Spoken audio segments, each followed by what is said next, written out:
নমস্কাৰ মৰমৰ বন্ধু বান্ধৱীসকল, শুভ দুপৰীয়া জনাই আজি আমাৰ দুপৰীয়া সাজত কি বনালোঁ আপোনালোকক দেখুৱাওঁ আহকচোন। এয়া মাছৰ বিলাহী আলুৰ তৰকাৰী উতলি আছে আৰু আমি বন্ধাকবি ভাজিবলৈ আমি আজি নতুন প্ৰচেছ এটা বনাম বুলি ওলাইছোঁ। বন্ধাকবিখিনি আমি মিক্সিত ধুনীয়াকৈ খুন্দি লৈছোঁ, অকণমান খুন্দি লৈ আলুৰ লগত ধুনীয়াকৈ ফ্ৰাই কৰিম। এই কেৰাহীটোত তেল দিছোঁ, পাঁচফোৰণ দিছোঁ। পাঁচফোৰণখিনি অকণমান ৰঙচুৱা হৈ ভজাৰ পিছত আমি পিঁয়াজ দি দিলোঁ।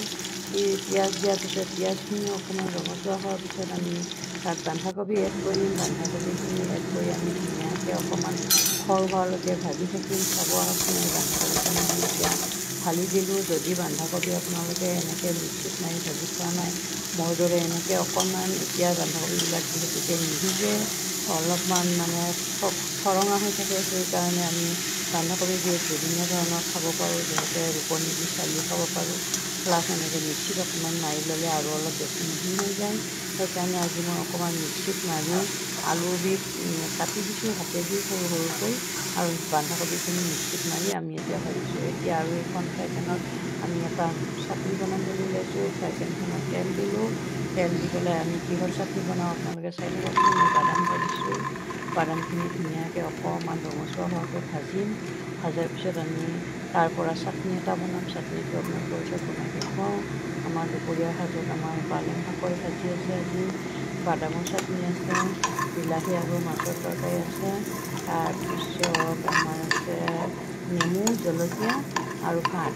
আমি তাৰ ওচৰত আমি এনেকৈ বনাই দেখুৱাইছোঁ আপোনালোকক। যদি এনেকৈ বাদামৰ চাটনিটো খোৱা নাই, আপোনালোকে বনাই খাব। এই আমাৰ বন্ধাকবি ভাজি হোৱা অৱস্থা হৈ আছে এতিয়া বৰ্তমান, আৰু অকণমান পিছত আমাৰ বন্ধাকবি ভাজিখিনি নমাবলৈ হ'ব।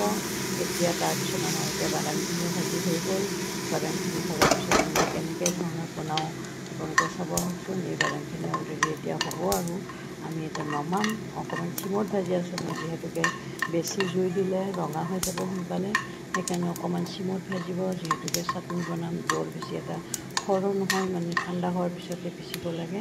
আমাৰ এতিয়া হৈ গ'ল। আমি এতিয়া মিক্সি বাতি এটাত আদা, নহৰু, কেঁচা জলকীয়া, বাদামখিনি ভাজোঁতে শুকান জলকীয়া দুটা দিছোঁ, নিমখ দিছোঁ, দি অকণমান পানী এড কৰিম। পানী এড কৰি আমি এতিয়া মিশ্ৰণটো পেষ্ট বনাম। পেষ্ট বনাই এতিয়া ৰেডি কৰিছোঁ। তাৰপিছত এই আমাৰ পেষ্টটো বনাই হৈ গ'ল।